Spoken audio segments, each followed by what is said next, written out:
নমস্কার বন্ধুরা, যোজনা হেল্প বাংলা চ্যানেলের আরও একটি নতুন ভিডিওতে আপনাদের সকলকে স্বাগত জানাই। আমরা সকলেই জানি এসএসসি দুর্নীতির কথা। দুর্নীতির মাত্রা এতটাই চরমে পৌঁছে গিয়েছিল যে 2016 সালে সমগ্র প্যানেল লিস্টকে বাতিল করতে বাধ্য হয়েছিল কলকাতা হাইকোর্ট। কিন্তু কলকাতা হাইকোর্টের সেই রায় না মেনে রাজ্য সরকার ও এসএসসি কমিশন সুপ্রিম কোর্টে মামলা দায়ের করে। তো সেই মামলা এখনও কিন্তু সুপ্রিম কোর্টে বিচারাধীন। দিনকে দিন ডেট আসছে, ডেট পিছিয়ে যাচ্ছে, কিন্তু কোনো সুরাহা হচ্ছে না। সম্প্রতি সুপ্রিম কোর্টে এই মামলা উঠেছিল। তো সুপ্রিম কোর্টে কী রায় দিল সুপ্রিম কোর্ট? চাকরি থাকবে না যাবে, ফাইন বা কাদের দিতে হতে চলেছে, বা কী হতে চলেছে সমগ্র শিক্ষকের ভবিষ্যৎ 2016 সালের সমস্ত প্যানেলে, এই সংক্রান্ত খুঁটিনাটি তথ্য বিস্তারিতভাবে জেনে নিন আজকের এই ভিডিও থেকে। তাই ভিডিওটি স্কিপ না করে প্রথম থেকে শেষ পর্যন্ত দেখুন। আর চ্যানেল নতুন হলে অবশ্যই চ্যানেলটিকে সাবস্ক্রাইব করে নেবেন। একই দিনে সুপ্রিম কোর্টে পড়ল এবার দুই গুরুত্বপূর্ণ মামলার শুনানি। দিনভর তাই শীর্ষ আদালতের দিকে নজর বাংলা চাকরি প্রার্থীদের। এই দুটি মামলার মধ্যে প্রথম গুরুত্বপূর্ণ মামলাটি হলো 2022 সালে প্রাথমিক নিয়োগ মামলার শুনানি, আর দ্বিতীয়টি হলো এসএসসি চাকরি বাতিল। তবে দুর্ভাগ্যবশত শেষ পর্যন্ত সুপ্রিম কোর্টে পিছল প্রাথমিক 2022 সালের নিয়োগ মামলার শুনানি। জানা গিয়েছে আগামী 2 সপ্তাহ পর নাকি ফের হতে চলেছে এই মামলার শুনানি। সূত্রের খবর, অর্থাৎ সোমবার বিচারপতি পি শ্রী নরসিমা ও বিচারপতি মনোজ মিশ্রর বেঞ্চে 2022 সালে মামলার শুনানি উঠেছিল।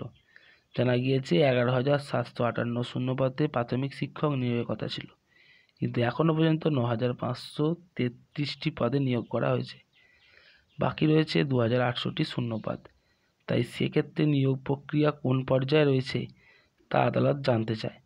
সেক্ষেত্রে এই রিপোর্ট হলফনামা আকারে প্রাথমিক শিক্ষা পর্ষদকে জানাতে হবে বলে নির্দেশ দেওয়া হয়। একই সঙ্গে মামলার আবেদনকারী 3টি শ্রেণীতে পৃথকীকরণ করার নির্দেশও দেওয়া হয়েছে। তাহলে 2016 সালের মামলার কি আপডেট? অন্যদিকে সুপ্রিম কোর্টে এসএসসি 26,000 চাকরি বাতিল মামলার শুনানিও রয়েছে।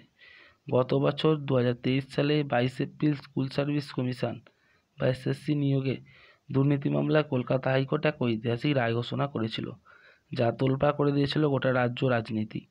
সেই সময় হাইকোর্টের বিচারপতি দেবাংশু বসাক এবং বিচারপতি মোহাম্মদ সব্বর রশিদির ডিভিশন বেঞ্চ 2016 সালের নিয়োগ প্রক্রিয়া বাতিল ঘোষণা করে।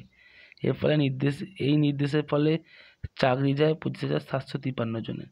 চাকরি বাতিলের পাশাপাশি যারা মেয়াদ উত্তীর্ণ প্যানেলে চাকরি পেয়েছিলেন, যারা সাদা কাটা জমা দিয়েছিলেন, তাদের বেতন ফেরত দেওয়ারও নির্দেশ দেওয়া হয়েছিল। এদিকে হাইকোর্টের নির্দেশে রীতিমতো বাজ পড়ে চাকরি প্রার্থীদের। তাই হাইকোর্টের নির্দেশকে চ্যালেঞ্জ করে সুপ্রিম কোর্টে যেতে বাধ্য হয় রাজ্য সরকার। শুধু রাজ্য সরকার নয়, পৃথকভাবে মামলা করে রাজ্যের শিক্ষা দপ্তর, এসএসসি এবং মধ্যশিক্ষা পর্ষদ। তারপর সুপ্রিম কোর্টে চাকরি হারাদের কয়েকজনকে দফায় দফায় মামলা করেন হাইকোর্ট নির্দেশে। গত বছর 7ই মে সুপ্রিম কোর্টের তৎকালীন বিচারপতি DY চন্দ্রচূড়ের বেঞ্চ চাকরি বাতিল মামলায় অন্তর্বর্তী স্থগিতাদেশ দেয়। এক্ষেত্রে তৎকালীন প্রধান বিচারপতির যুক্তি ছিল, যদি যোগ্য অযোগ্য আলাদা করা সম্ভব হয় তাহলে গোটা প্যানেল বাতিল করা ন্যায্য হবে না।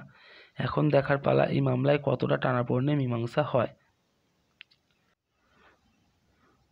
তো রিসেন্ট যে সুপ্রিম কোর্টে মামলাটি উঠেছিল সেদিনও কিন্তু কোনো ফাইনাল ডিসিশন নেওয়া হয়নি। এখনও ঝুলে রয়েছে চাকরি প্রার্থীদের ভবিষ্যৎ। তো এখনও ধন্দে রয়েছে যে চাকরি থাকবে না যাবে, কাদের ফাইন দিতে হবে, কাদের দিতে হবে না, এই সংক্রান্ত রায় কিন্তু এখনও ফাইনালভাবে সুপ্রিম কোর্ট ঘোষণা করেনি। তো বন্ধুরা, এই ছিল নয়া আপডেট। যদি ভিডিওটি ভালো লাগে অবশ্যই চ্যানেলটিকে সাবস্ক্রাইব করে নেবেন এবং পাশে থাকবেন। ধন্যবাদ।